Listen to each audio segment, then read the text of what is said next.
Great morning, great morning, great morning. Y'all come on in, come on in.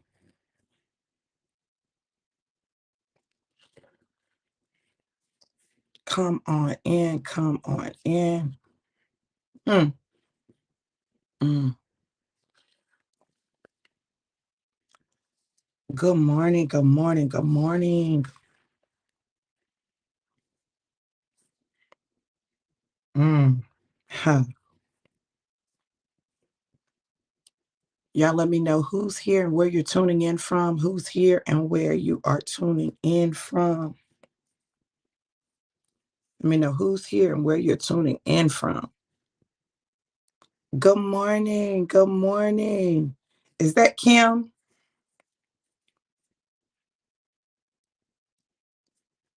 Listen. Okay, y'all. Mm. Yeah. Look at God. Okay. So listen, let me tell y'all this. Huh. When I tell you the season that we're in, God is literally breaking us out of the old. Now, it's going to require us. Oh my God. Huh. Mm.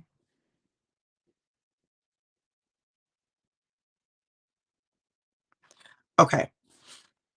Mm, mm, mm.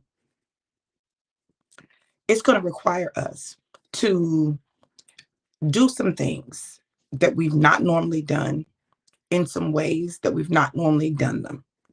Listen, either we're going to be doing things that we've not normally done or doing things in ways that we haven't normally done them. God is requiring us to break out of our norms, routines, traditions, rituals. He's shaking everything up. Why is God shaking everything up? Where he's taking you, it's going to require your flexibility. Where God is taking you, it's going to require your flex. Like you've got to be flexible enough for God to take you to that place of destiny and you survive the shift. Yesterday, when I was in the airport, well, even before I went to the airport, like I felt something. Like it was like, it's like, why is that? Like I felt this whole tingling. And then it was almost like um fire shut up in my bones. That's what they say, right? The prophet said it was like fire shut up in my bones. But look, literally, I was so on fire yesterday. And the anointing of God just was like on me. It was on me, on me. It was around me. It shifted some things in me.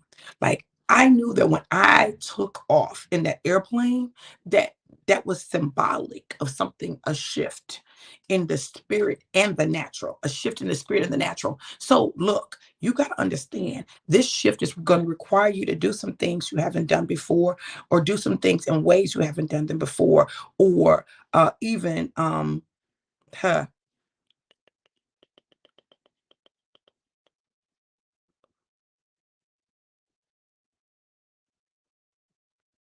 mm,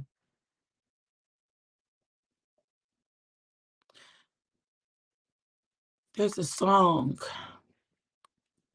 by Jacqueline Carr, and it says, "There's a shaking in the spirit. There's a moving in the spirit," and that's what God is doing. God is shaking them up, because where He's taking us, who we were can't go. Who we were can't go to where He's taking us.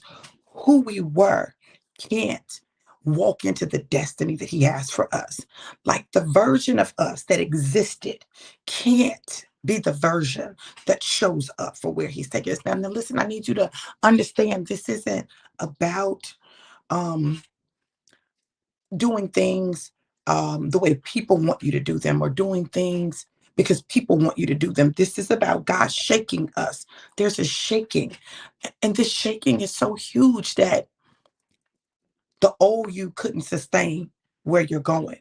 the old you, the you that you were, the you that you've been, the you that you said, oh, that's just me. That version is not going to make it. Like, you can't go to destiny with that's not the you that's got to show up.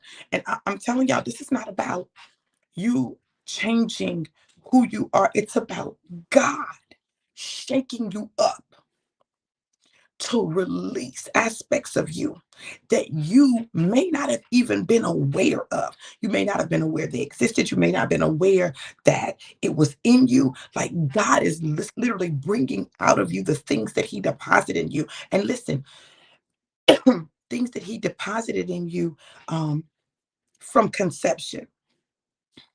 From conception.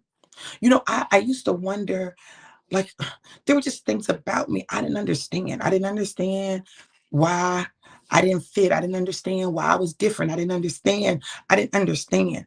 But then something happened. What I discovered that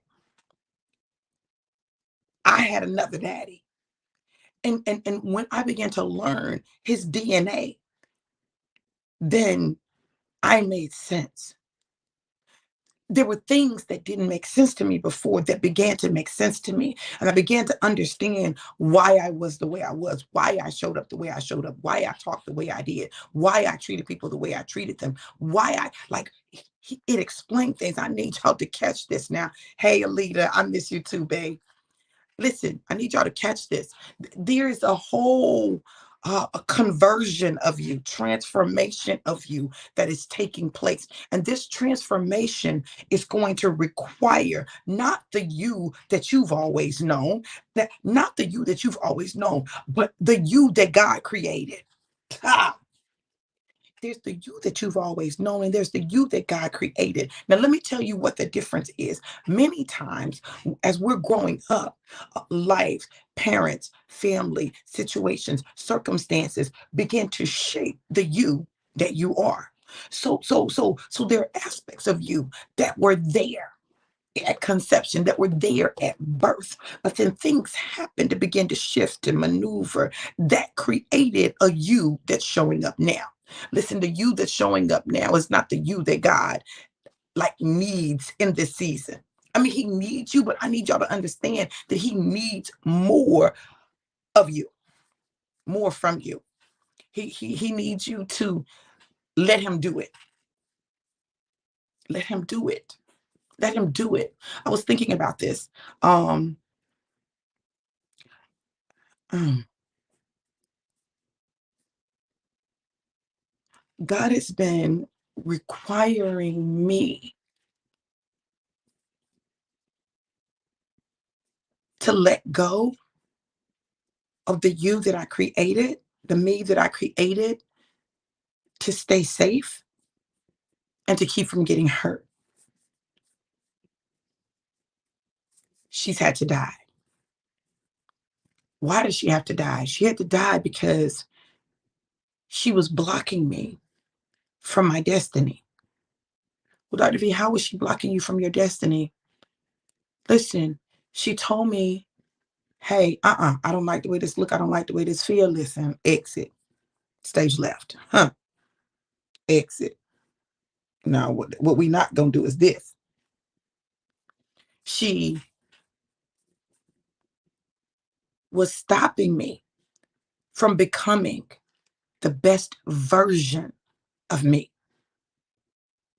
I'm talking about the version that God needs. And not that He couldn't use the other version. He definitely has. But in this season right here, Nisi, I'm so glad that we're doing what we're doing Saturday, because listen, there's some things that God has been doing that I just know it's going to help some people. It's going to bless some people. Right, Alita? Yes. She had to die. So understand, that's what the 21-day fast was leading up to resurrection. Resurrection Sunday, like, she died. She died before then, but she got up. She became the me that I needed her to be on Sunday. Resurrection Sunday was my day to get up. I got up.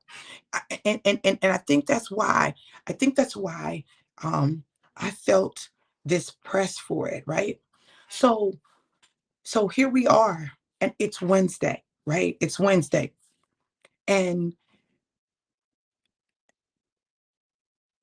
I've had some tests, and the tests were not um I pray y'all hear this.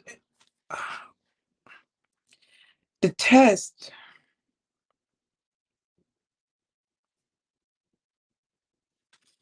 were designed for me to get the opportunity to see her, the new me, the translated me, the me that God needs me to continue to nurture, continue to honor, continue to allow her to show up. Now she's a little more vulnerable than the old me. She's more vulnerable. She's more present. Um, she takes more chances, more risks. Um, she's on time. Um, she's organized. She's things that I've said, oh, that's just not me. Okay, God, I hear you.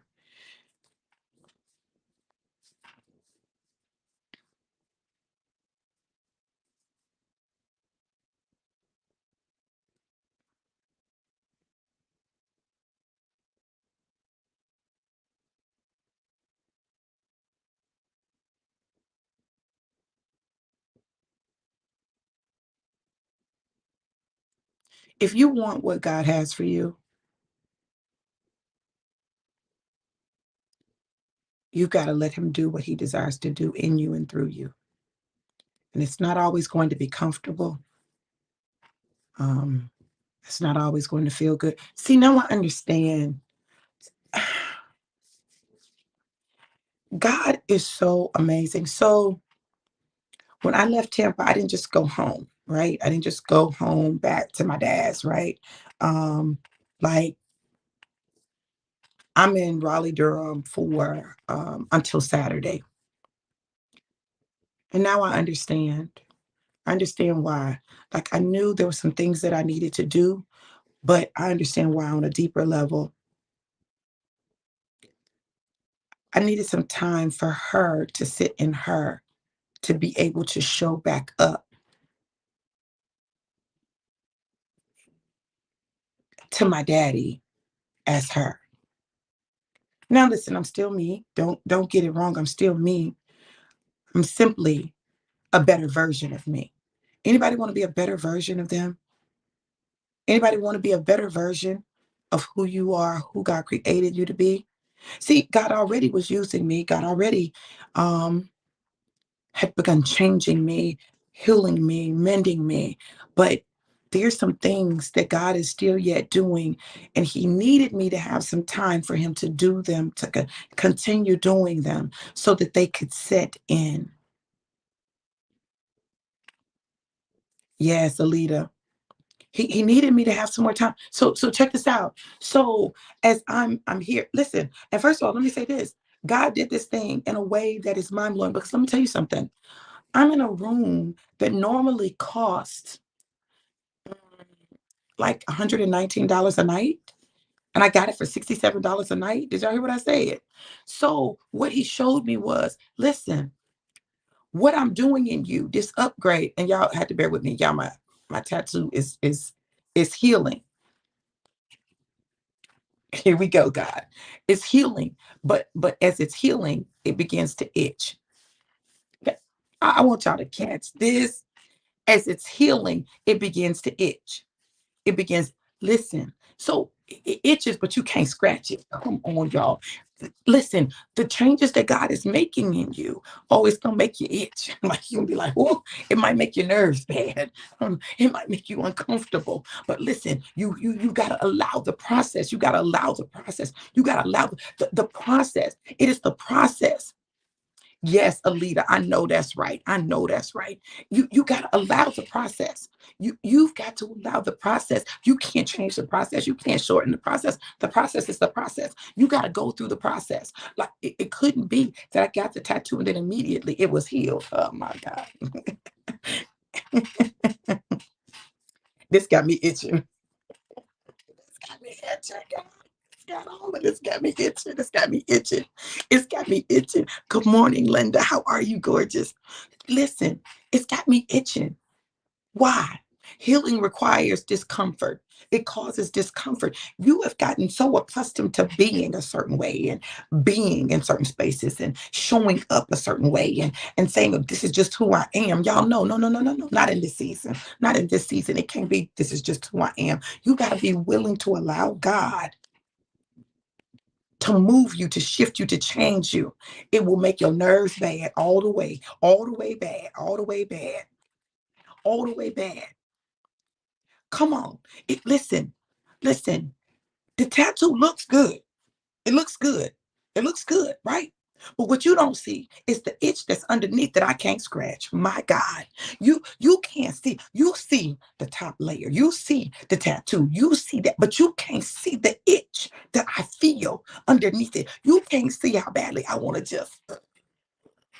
If I do that, it's going to hurt. See, you got to understand that there are some things that God is doing inside of you that people won't see the edge. All they'll see is the outer, but they don't see the edge. They don't see the edge, but they don't have to see the edge. What you've got to do is experience the edge.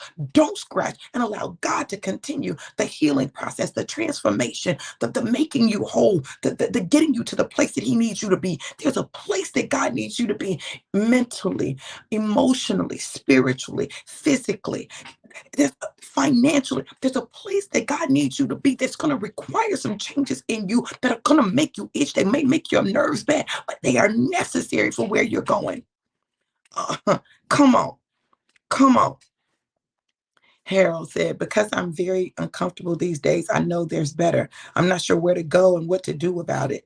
I'm at the point where I throw my hands up and just trust Him. Just let the process happen. And that's exactly where He wants us to trust Him. Trust Him with the process. Trust Him with what He's doing. Trust that it's for our good. Trust that He's not doing anything to harm us. Trust that it's designed to shift us to the place that we need to be for where He's promised us He's taking us.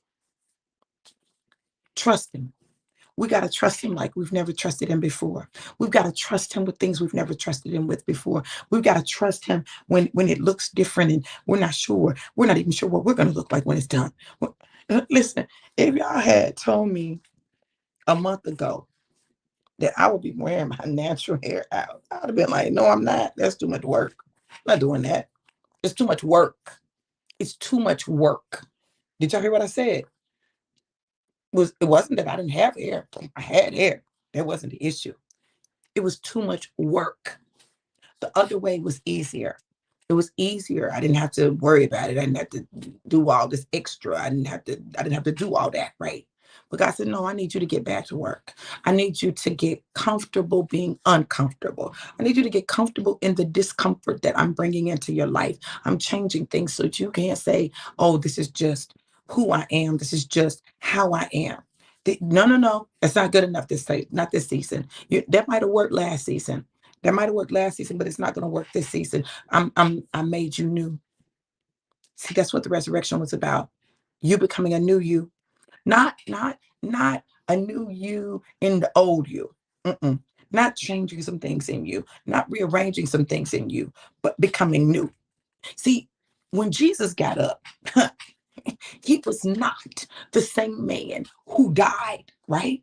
So the man part of him died, but the entire God part of him rose, even though he looked the same on the outside. He wasn't the same on the outside. Remember this. Remember when Mary went to touch him, she fell to her feet and she was getting ready to touch it. So he said, no, no, no, don't touch me. You can't touch me. You can't touch me. I've not yet ascended to the Father. You can't touch me. You understand? Because if she had touched him, she would have tainted him. My God. She couldn't touch him because if she had touched him, she would have tainted him. What God is doing in you right now, man can't touch. People can't touch it. God is not going to allow people to touch it because what he's doing in you right now, if they touch you, they'll taint you. Hey, Sid, good morning, niece. If they touch you, they'll taint you. So don't be surprised if God puts you in a place where you're alone. The Apostle Paul, when he had his encounter with Jesus, he um, you would think that God would send him to be with the other apostles, right? You would think that once he had the encounter with him, that he would send him to be with the other apostles so that they could train him. Listen, listen, listen, y'all. Listen. Why didn't he go? Why couldn't he go be with the other apostles? They would have tainted him.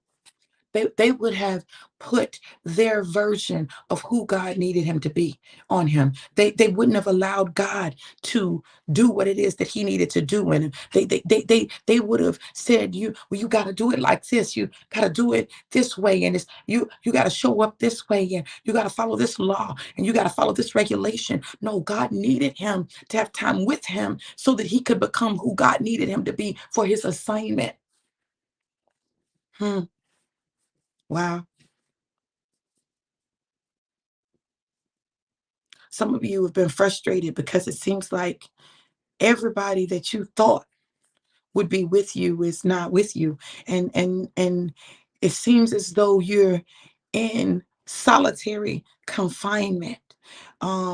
It's like you've been removed from the general population. Oh, can I talk a little prison talk for just a second? And I don't know why this analogy, but this is the one that comes, right?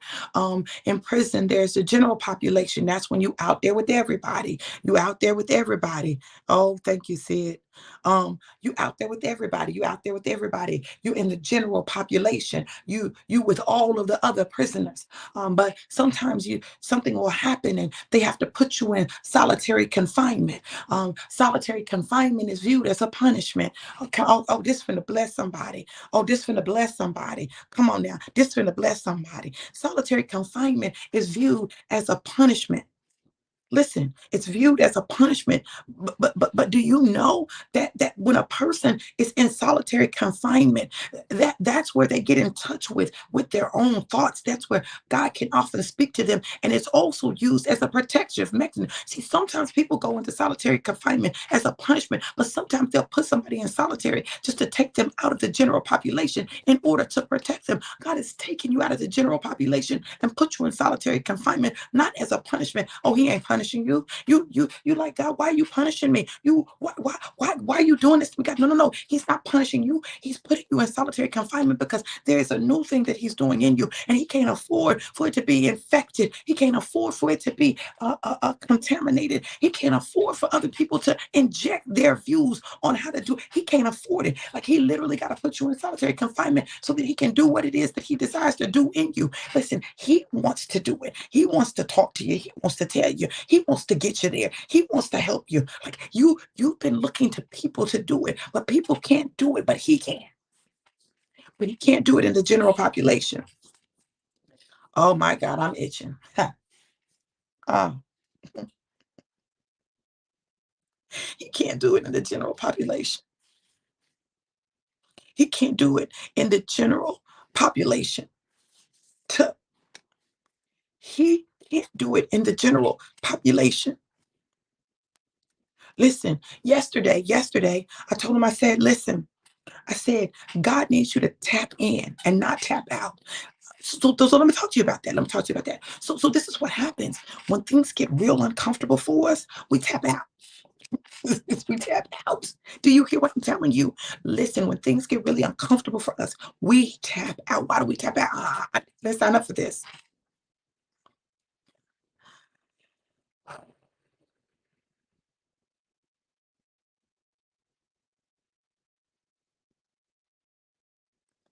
I didn't sign up for this. This is too hard. This is too uncomfortable. This is too difficult. This is too much. Tap out. No, you can't tap out.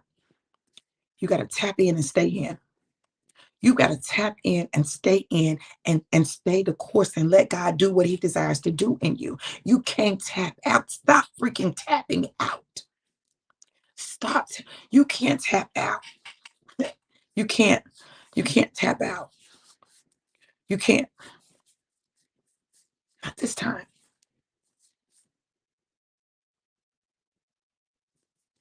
I hear you, God.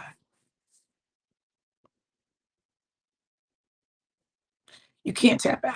Not this time. Not this time. Not this time. Not this time. Not this time. This time. You got to see it through. This time. This time. You got to trust the process. And when it gets uncomfortable, when it begins to itch, when your nerves get bad, okay, rub it, but don't scratch. You can rub it, but don't scratch. You can rub it, but don't scratch. Endure. You know, for me, it's so funny because we were doing the mic drop class and um we're talking about how I can take anything and it be a whole sermon. It's a whole message in it, right? Anything that happens in my life, anything, literally anything. And I didn't really understand. So when I got my tattoo, first of all, I've been wanting to get a tattoo for a long time now, but to be honest, I was scared. I don't like pain. I don't like needles. Like I don't like none of that, right? I wasn't trying to deal with the hurt. Y'all hear me? I wasn't trying to deal with the hurt.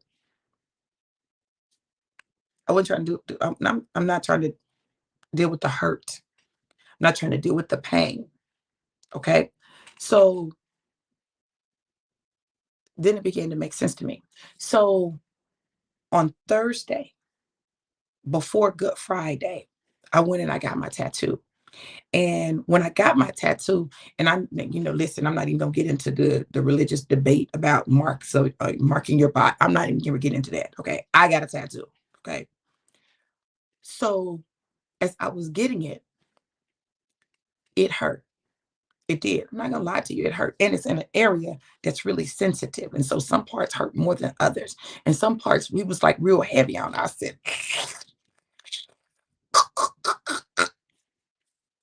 but to get through it, this is what I held on to get through it, and you can view it how you want to. But I felt closer to Jesus in that moment. So, what I held on to when the pain was the greatest was the fact that Jesus took pain that was designed for me. He took pain that was designed for me himself and didn't do anything to deserve it. See, the pain that I was experiencing was a voluntary pain, but and his was voluntary in the sense that he didn't do anything to cause it, but he chose to endure it. And so I held on to the fact that he took the beating. I held on to the fact that his skin was ripped off his back. I held on to the lashes that he took. Like I went deeper and I was like, I began to imagine him experiencing the pain that he experienced to get through the pain that I was experiencing. And I said to myself, if he can endure that pain, I can endure this pain. Now, the other time that I did that was when I was having a baby, right? And this is all coming together and it's making sense to me now. So the other time that I did that was when I was having a baby and I was in pain and I didn't get an epidural. And so I was having the baby and I was in excruciating pain. And I began to just think about the sacrifice that Jesus made for me. And I began to think if he could endure that pain, I can endure this pain. Now, this is all coming together because I need y'all to understand when I did this, something happened. It's something that I released something. Okay, there was more to it than just getting a tattoo, even though I didn't understand all of it in that moment. I didn't understand all of it in that moment, but God is pulling the pieces together. None of it was accidental. Everything was intentional. God orchestrated this entire thing in order for me to connect some dots, right? That I needed to connect. Okay. So when it happened, like when I got it, then it was like, okay, now for my first tattoo, they say, you want to get something that even if, um regret it, it's something that it has meaning for you, right? So I chose to get Daddy's Girl 2 times, and I got my daddy Norman's name and my daddy Oscar's name. So hold on, let me tilt it just a little bit. So I got Daddy's Girl times two times, my daddy Norman's name and my daddy Oscar's name. Why? You see, on this journey, people have been real confused and baffled by how I've done this, right? People have said, how are you navigating, discovering that your daddy that you've known all your life wasn't your daddy, and how are you navigating a new daddy and a new family, new siblings, new nieces and nephews, aunts and uncles, cousins. How are you navigating it? It's a lot. It's been a lot. It's been a lot. And what I realized was this tattoo, like, really, for me, brought it together. Um, it brought together because I went home. Mm. It's like God had me on a little tour and I had to go home. All of this is about the new me. Listen, the new you is going to require you to go back, address and deal with some stuff, to be able to come forward. You gotta go back. You gotta go back. There's some things that you think are healed that are not healed. They're just buried. And there's a difference. Mm. You think it's healed, but it's just buried. You buried it. You buried it because you felt like there's nothing I can do about it. So I'm just going to bury it. And some of it is buried so deep that you've forgotten that it was buried and where it was buried, but it's still buried nonetheless. And the thing about Jesus getting up out of the grave, getting up and walking out of the tomb, was that before he could walk out of the tomb, he had to be buried. Before he could walk out of the tomb, before he could be resurrected, he had to go into the tomb.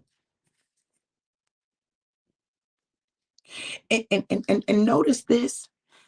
He had to go into the tomb, but he wasn't able to be prepared for burial. Preparation for burial is normally rubbing the body down with ointments and oils and all of this stuff. There was a whole process that Jewish culture took the body through before the body was buried, but they weren't able to do it because he died. And after he died, like, they went into the Sabbath, so they had to wait until after the Sabbath to do it. But when they went to go do it, he had already gotten up. Y'all, listen to me. You gotta deal with some of the stuff that's buried so that you can get up. You can't be touched. You're in isolation because you can't heal. You can't hear him. He can't do what he wants to in the general population. He's had to put you in solitary confinement. That's why you haven't been able to really connect with people. That's why you've been disconnected and things have been odd and awkward. That's why, because he's had you in a form of solitary confinement, not as a punishment, but as a protective mechanism. And now you are ready to get up. See, Sunday was about getting up,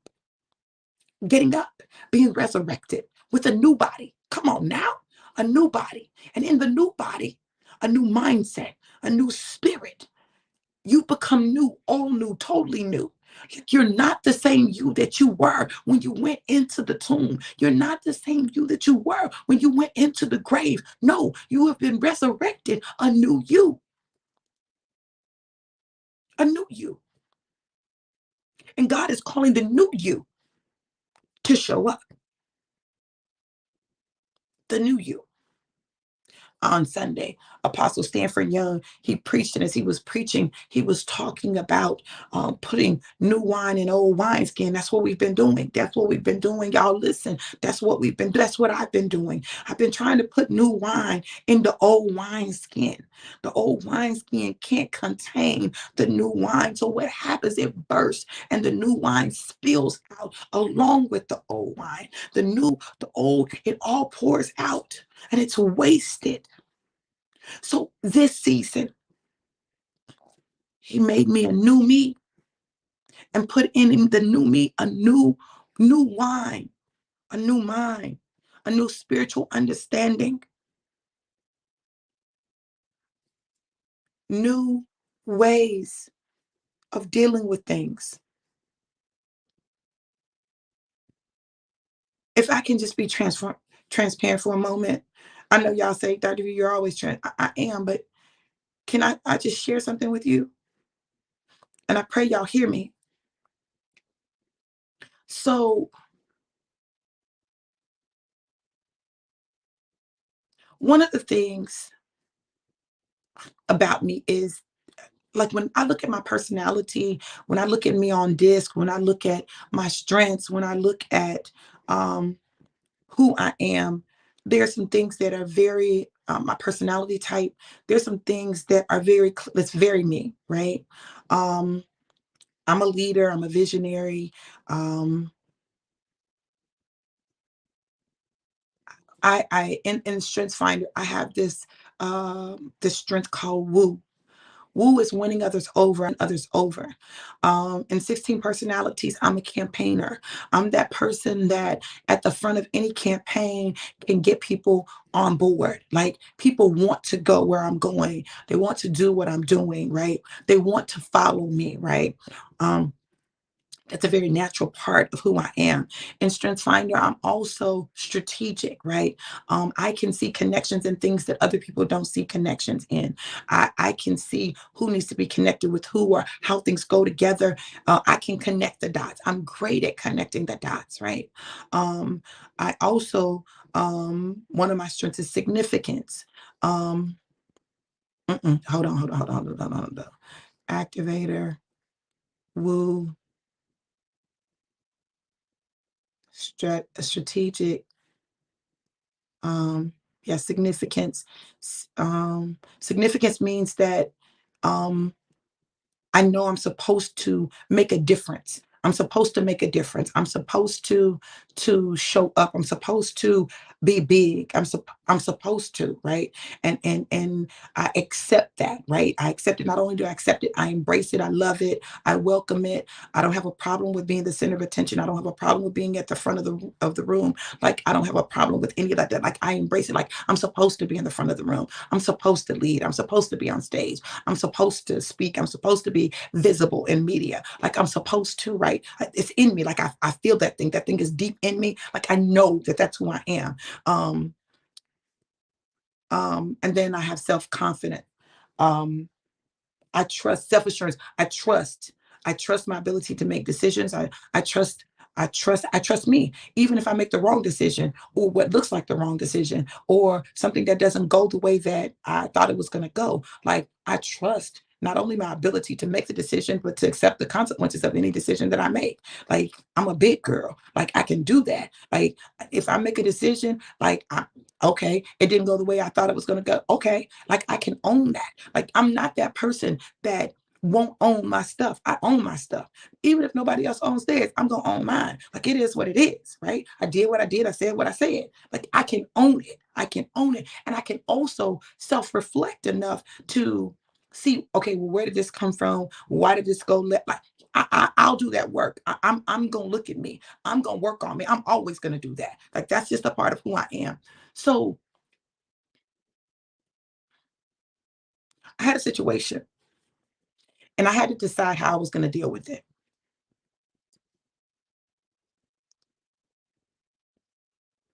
And I had to actively, consciously choose not to do something I normally would have done. Okay. So, because of my woo, my winning others over, because of my self-assurance, my confidence, because I am strategic, right? I have to be extra careful, because there's a very thin line. When I say a thin line, y'all know how they say a thin line between love and hate. There's a very thin line, right? I'm very persuasive, but because of my strength, I got to be careful so that I Do not manipulate. It's a thin line between persuasion and manipulation. It's a thinner line than we want to admit, right? It's a thin line. It's a thin line.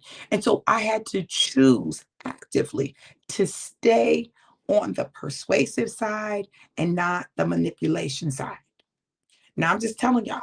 I'm just telling y'all. And as it relates to men, like it's a thin line. It's a thin line between persuasion and manipulation. And I had to actively, consciously choose not to manipulate to get what I wanted. I had to actively, consciously choose not to manipulate to get what I wanted. You know what the challenge is for with that for me? If I can just be real, the challenge for that with that for me is persuasion means that you allow the other person to maintain full control of their decision making. Manipulation, you're moving the needle. You're shifting the needle. You are controlling the situation with the things that you do. I had to choose actively and consciously not to do that to get what I wanted. I had to choose it. Now, listen, if I'm being real, I like getting what I want. If I want something, I want something. Now, do I just want it? I want it when I want it. Okay. They say I'm spoiled. Okay. That's what you want to call it. Right. I had to actively choose, consciously choose not to manipulate in the situation, not to. It took every fiber of my being because I wanted what I wanted. I had to actively choose to show up totally new, not new mixed with old, but totally new. It's one of the reasons that this season has been a struggle for me. None of the things that I would normally do, and I'm not saying the things that I would normally do are manipulative, but I'm just saying none of the things that I would normally do in situations can I do. It's not a normal season for me. It's not normal. There's absolutely nothing normal about this season for me. I've had to be vulnerable in ways that makes me very uncomfortable. It makes me itch. It makes my nerves bad.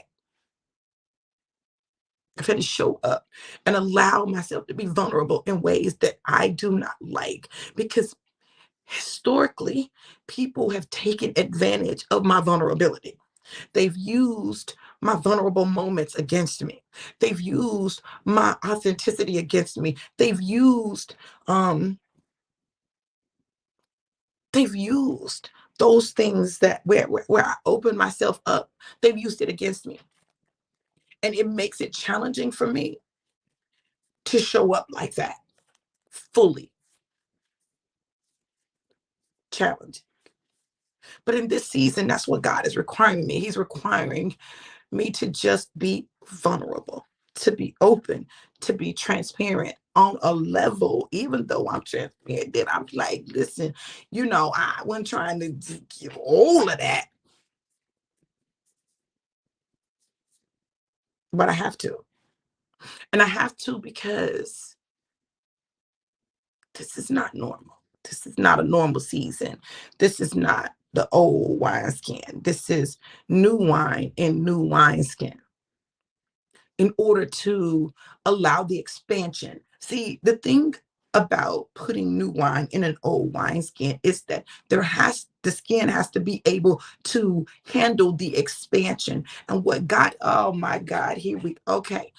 In order to handle the expansion, because if it's an old wineskin, it's already stretched its capacity. And so the new wine, when it begins to expand, it explodes, destroying the wineskin. The new wineskin has the capacity to expand, to handle the expansion of the wine. God has given you new wine.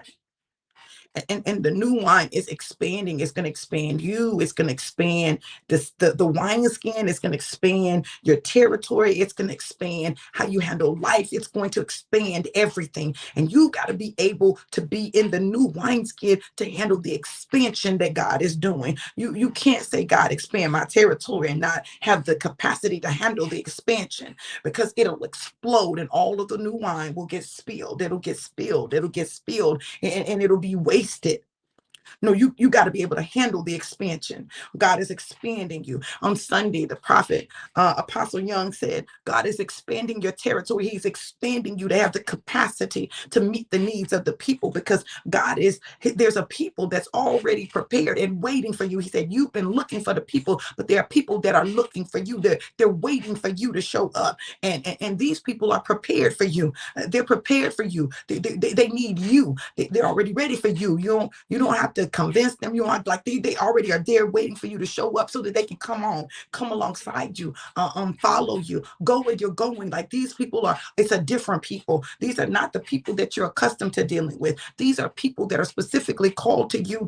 They've been waiting for you, but not the old you, the new you, the new you that you are, right? That God has created. And see, that's why Resurrection Sunday was so important for me. I knew I was never going to be the same after. I knew it. I knew when we started the 21-day fast, I knew that the end of the 21 days, and I told y'all this, I said, listen, if you take this journey at the end of the 21 days, you will not be the same person. You will never be the same again. You can't expect things to go back to the way they were. They'll never be normal again, because you're a new you, and you got to allow the new you to show up. But we get hesitant and afraid of the new you because we don't want to look different. We don't want to look like we done switched up on people. We don't want to look like we're new, but you are new.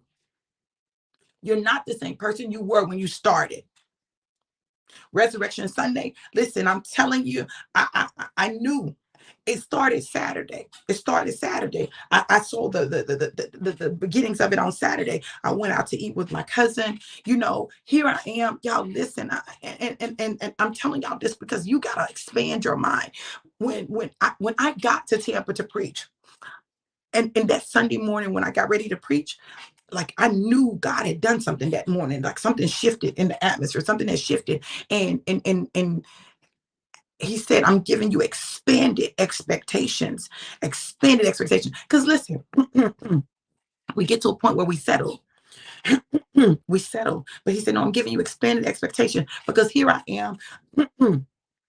My sister said, hey, you driving?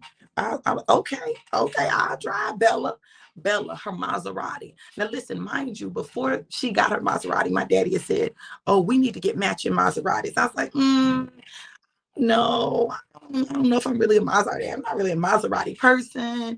Like, I'm good with da da da da. He was like, I see us in matching Maseratis. I was like, no, Maseratis are expensive. Their upkeep is expensive. So I'm driving Bella, and I'm like, hey, I like this. So that's on Saturday when I was driving her. Listen, y'all, this is a whole nother conversation. But my sister left me her house. Sis, you can stay. You stay at my house. I'm going out of the country, but you can stay at my house. Gave me the keys to the Maserati. Here, you got Bella. You don't have to worry about transportation. Not just transportation, but the Maserati. Listen, y'all need to hear me. Expanded expectations. I'm driving the Maserati. So I'm driving. I go pick my cousin up. Got my shades on. She's like, cousin, oh my God, you look so good in that car. That looks like you. See, some of y'all, let me tell y'all something. Some of y'all have believed who people told you were. You said, oh, I'm just good enough for this. Baby, listen. Expanded expectation means that you see the you that God is creating. God put me in that Maserati because he knows where he's taking me. Now, I know to some people, they'll be like, well, it's not about a car. It's not about the car. It's about expanded expectation. The car is a symbol. It's symbolic. Do you hear me? Everything that happened over my trip was symbolic. And I'm going to get to everything was symbolic. When the word of God says that I will give you houses that you didn't build, land that you didn't till, right? He's going to give you a harvest from land you didn't till. You didn't do the work, but you're going to reap the harvest. Listen to me. God showed me over the week, hey, I'm going to entrust you with some stuff. What are you going to do with it? I'm going to trust you with some stuff. What are you going to do with it? How are you going to handle it? How are you going to treat it? How are you going to navigate it? What is it going to do? Right? It was a test. All of it was a test. It was a test. So do you know what I did before I left? Before I left, and I was so upset because I had not had time. I wanted to take the car and get it detailed because I wanted, my sister to come back. The car is all detailed and everything, and I didn't get a chance to do it. And I'm like, oh my God, I cannot leave this car, less than, if like as immaculate as I could get it, right? Which is why I was gonna pay somebody to detail it because I don't like that stuff. That's work, right? So let me tell you what God did. Everything where it required me to do some work. I had to do it. I couldn't, like, I needed a pedicure, but I couldn't get into the salon. I couldn't get in. So I had to do my own feet. It was work. It was work, but I had to do it, right? So I'm doing the work, like, oh my God, this is work. This is why I pay people to do this. Then the car, I'm on my way to the house um Monday night. It's 12 something at night, right? And I said, oh, I need to vacuum the car out because where I was, there's a lot of, like, I don't know what it is. Something falls off the trees, but it got in the car. I said, oh, I got to get this out. I stopped at a gas station and I vacuumed out the car. Vacuumed the car. I did. I vacuumed the car. Like, you had to get in creases. I vacuum. I vacuum. I don't listen. I don't do that. I want y'all to hear what I'm telling you. I don't do that. I pay people to do that. Okay? I pay people to do that. New me, new wine. So anyway, I have to vacuum the car out. So then I got to get gas. I said, I didn't want to get gas at that gas station because it was hot.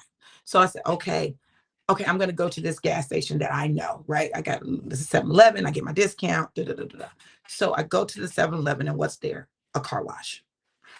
Look at God, right? So I'm able to do not the way I thought I was going to do it, but I was able to clean the car so that when I left the car clean.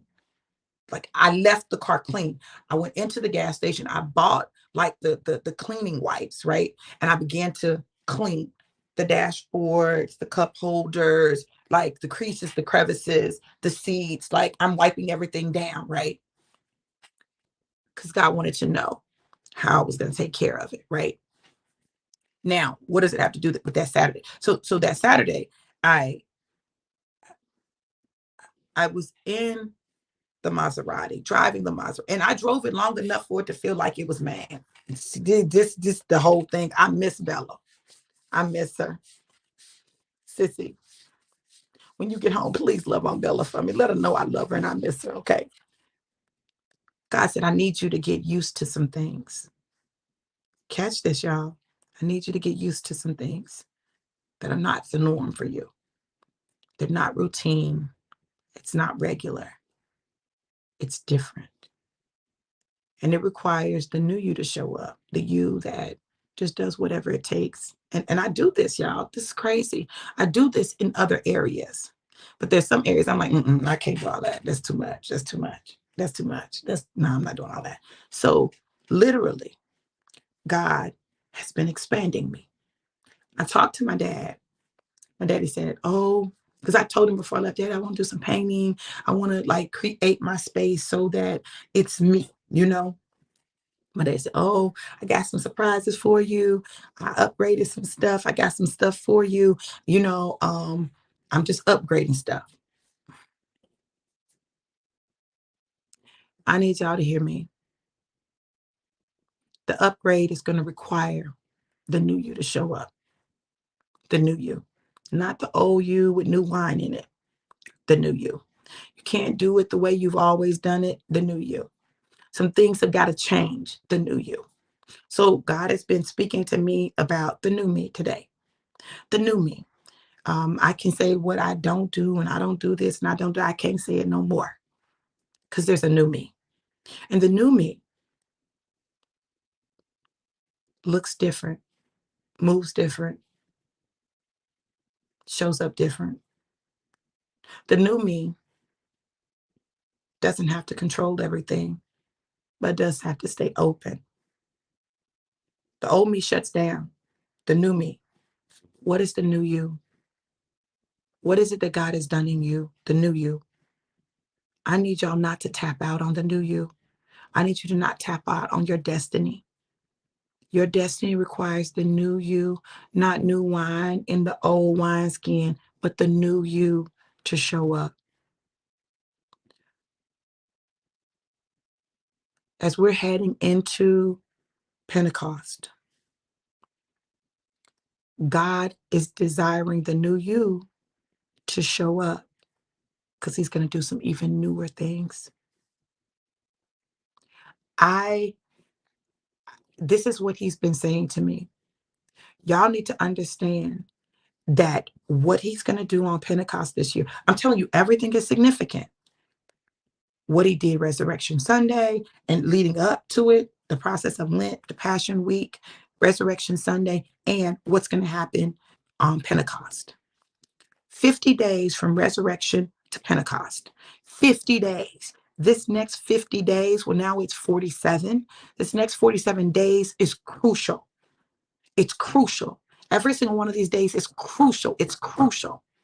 God said this. He said, listen, tell the people, tell the people to sow a $50 resurrection seed. This is the seed for resurrection to Pentecost, from the getting up to the dropping of the Spirit, the falling of the Spirit. A $50 seed. Why? Seed is required for harvest. Seed is required for harvest. So I shared on my page. When God tells me to do something, I have to do it. And I don't even like it. I don't even like it. Let me just tell y'all that I don't like it. But let me tell you what happened. I kept hearing 21, 21, 21. I said, God, what is this 21? He said, tell the people to sow a $21 seed. I said, oh, okay, God. You know me and this. The woman sold a $21 seed. She needed a breakthrough. She sold the $21 seed and got a $21,004 grant. She got a $21,004 grant. Not just a thousandfold return on the seed that she sold, but some extra. God said, listen, I desire to bless my people, but I need them to be able to engage in an act of faith. An act of faith. What is an act of faith? Something that requires you to move just trusting and believing God and putting expectation on it. See, you got to put expectation on what God is doing. What God is doing in this season requires expanded expectation. I know how you normally believe. No. That's not what I'm talking about. Expanded expectation. Expanded expectation. He said this $50 seed is going to be a breakthrough seed for them. It's going to be a seed that releases their harvest. It's going to be a seed that moves them because they're going to put expectation on it. This seed is a seed that produces change and results, and it's going to shift things for them. This seed. So if you don't tell them to sow the seed, then they're going to miss this opportunity. $50 seed. Now listen. Shoot not the messenger. I count it an honor and a privilege to be able to tell you that God has given you an opportunity to sow a seed that creates the breakthrough. Yes, Melissa. He wants to know what will you release to receive. And what I tell people is, hear God. For one person, it may be 50. For somebody else, it may be 500. For somebody else, it may be 5,000. For somebody else, it may be 50,000, right? But I know he said 50. Y'all look.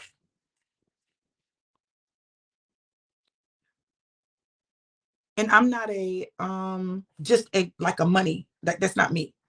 But let me tell y'all something. I remember sitting in a ministry, sitting in a church service, a prophet was there, and God already told me what to give. He said, I want you to give. I think it was like $90 or something like that. It was some number, but it was in the 90s, right?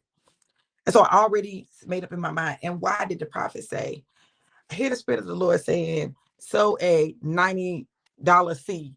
I said, or some multiple of 90. I said, 90 is an odd number.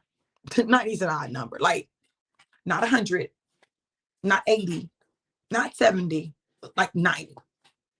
It was either 90 or it was 70, but whatever it was, like the number that he said was the number that God had already given me.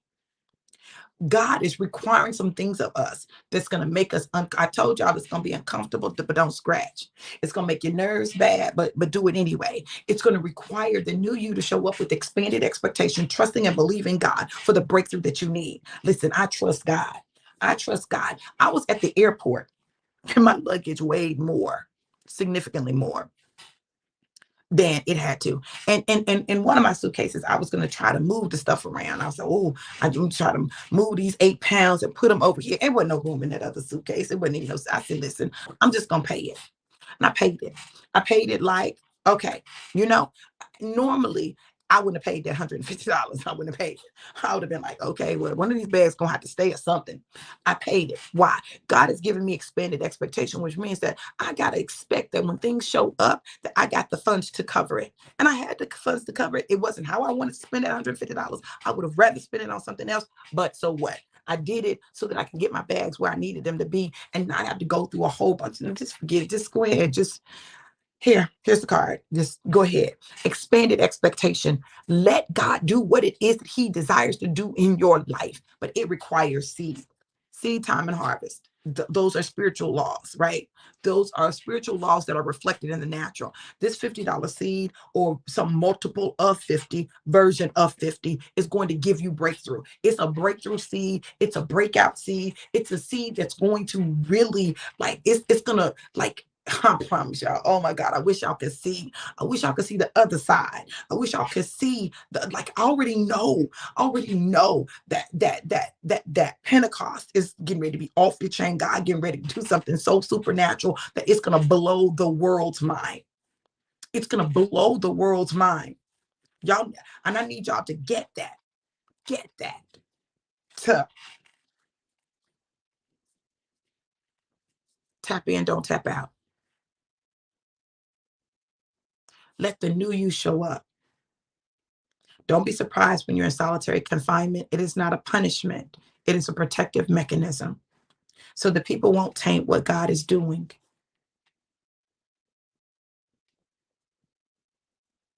God doesn't want people's handprint on it.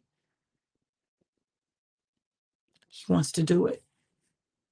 Let him do it. Let him shift you. Let him allow the new you to settle in so that you can show up as he originally designed you. See, all we're doing is getting rid of the stuff that we have added to or taken away, and life is added to or taken away. Like, it's so funny. Hmm, how God moves, but it's God. Y'all, listen. If you want an individual word, put a one in the comments. If you want an individual word, put a one in the comments, and I'll give you whatever it is that God gives me for you. If you want an individual word, put one in the comments. Y'all heard what God said. I don't need to say no more. Like, I don't have to continue. Mm. If you want an individual word, Eileen, you got to let go of the old you. The things that you don't do, can't do, how you would normally. You got to let the new you that God has created show up so that you can get what you desire. You've been trying to control it and you can't. You got to show up as the new you so that God can do what he desires to do, so that you can have what he desires you to have. Sissy,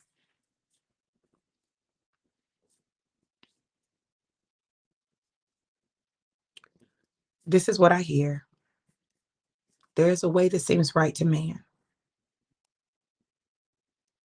but there's a way that's right to God. There are some things in your life where, you know, in your mind, this is the way that you need to do it. But God says, that's not how I want you to do it. Listen to how he wants you to do it and do it the way he says, regardless of what anyone else thinks or feels. Like, that's irrelevant. I know it doesn't feel like it's irrelevant, but it is.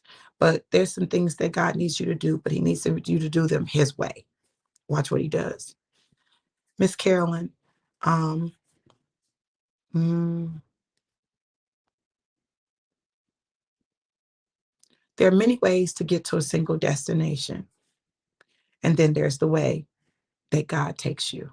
There are many ways to get to a single destination, and then there's the way that God takes you. God is taking you to a place, and he's guiding you, and it's going to be a new way. I'm sitting here looking at these eights. It's 8 people watching. It's like 8 reactions. Like, I'm looking at all these eights, and I'm telling y'all, you know what that means? That God is doing a new thing. And behold, I do a new thing. Old things have passed away, and all things have become new. Old things have passed away, and all things have become new. Jackie,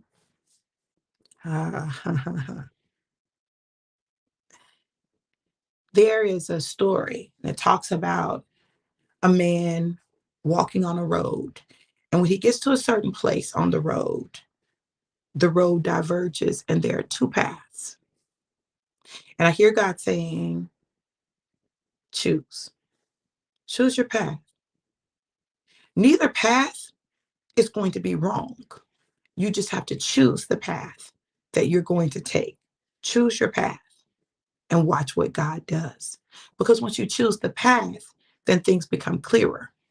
You can't walk the 2 paths simultaneously, right? Choose the path and take that path, right? Commit, commit. Alita, mm, hmm.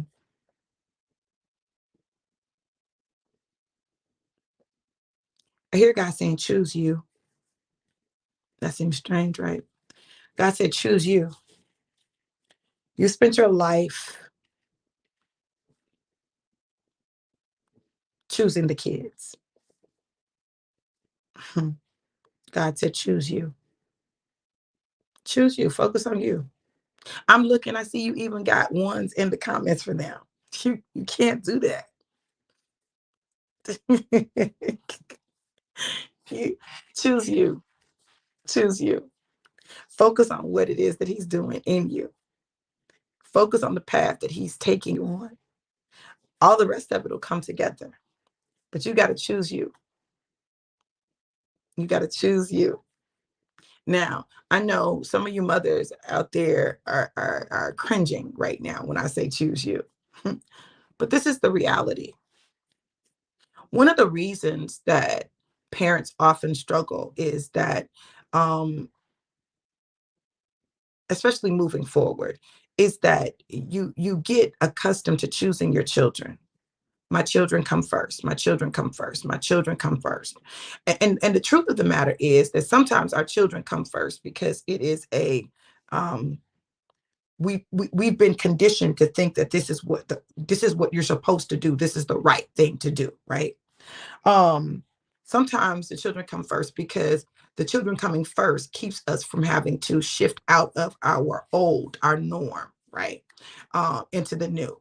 But let me share this with you. You can't get to where God is taking you, making it about the kids.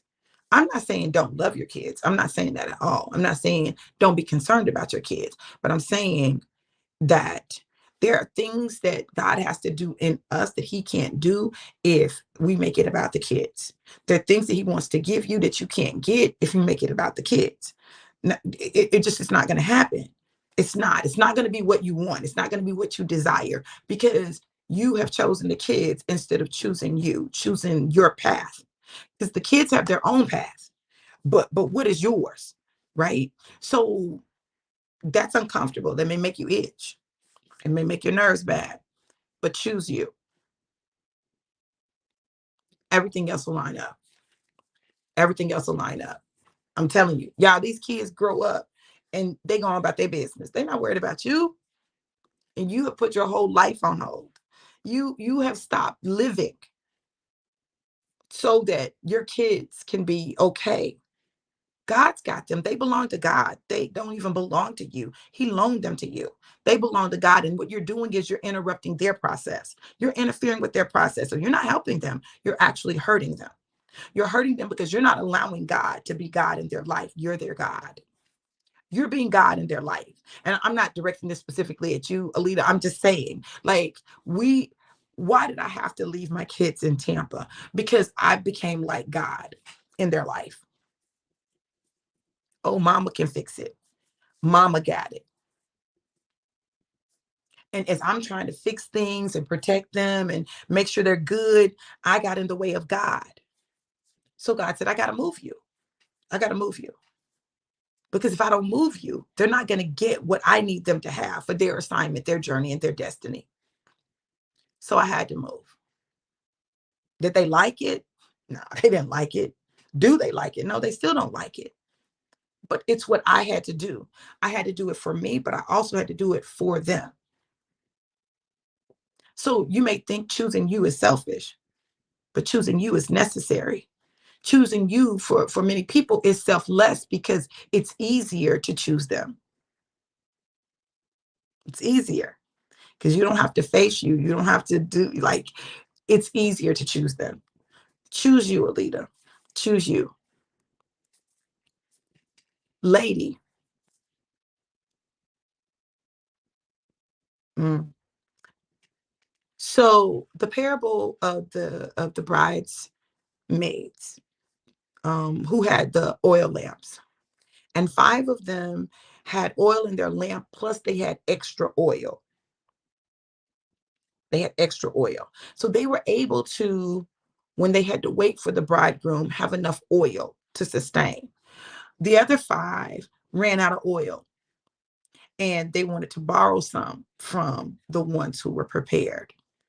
And normally, the ones who were prepared may have been the people who said, oh, girl, here, take some of my oil. But those 5 said, go get your own oil. Go purchase you some. So when the foolish ones went off to purchase, the bridegroom came. Why am I telling you this? Stop giving your oil to people who had the same opportunity you had to be prepared. Stop giving your oil to people who had the same opportunity that you had, because you won't have enough to wait for the bridegroom. My God, my God, my God. Yes, Alita. Amen. Okay. Hey, Latoya. Latoya,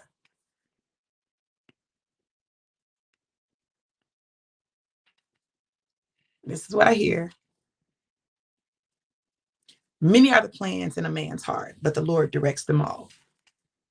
Many are the plans in a man's heart, but the Lord directs them all. I like what I'm hearing is you got a lot of plans, and you're gonna have to really seek God and let Him direct you the way He wants you to go. And it may not look the way you think it's gonna look. Let Him direct.